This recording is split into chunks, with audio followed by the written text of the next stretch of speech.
හරි එහෙනම් කවලම් ටීවී වලට සාදරයෙන් පිළිගන්නවා.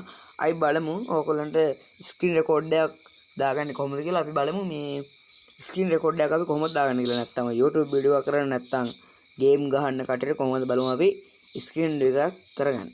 ඉස්සෙල්ලාම ඔයගොල්ලන්ගේ මේ ෆෝන් එක මෙහෙම උඩට ගිහිල්ලා බලන්න මෙන්න මෙතන මේ ටිකේ ස්ක්‍රීන් රෙකෝඩ් කියලා එකක් තියෙනවා කියලා මේ මගේ තියෙන ස්ක්‍රීන් රෙකෝඩ් කියලා එක. අන්න ඒ වගේ තියනවා බලන්න කොහේ හරි එහෙම මෙව එකක්. එහෙම නැත්නම් යාළුවනේ අපි යන්න ඕනේ Play Store එකට. කවුරුත් දාන Play Store එකට ගිහිල්ලා මේක යාළුවනේ සර්ච් කරගන්න ඕනේ ස්ක්‍රීන් රෙකෝඩ් කියලා.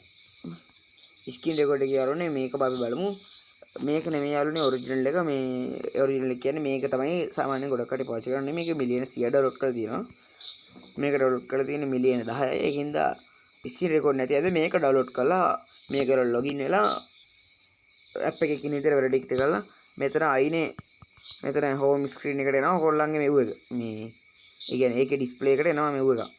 පොඩි ක්ලික් බටන් එකක්. ඒක ඔබලා ඔයගොල්ලන්ට ස්ක්‍රීන් රෙකෝඩ් එක දාගන්න පුළුවන්. එහෙනම් මේ වීඩියෝ එකට ලයික් එකක් දාලා සබ්ස්ක්‍රයිබ් එකක් දාන්න.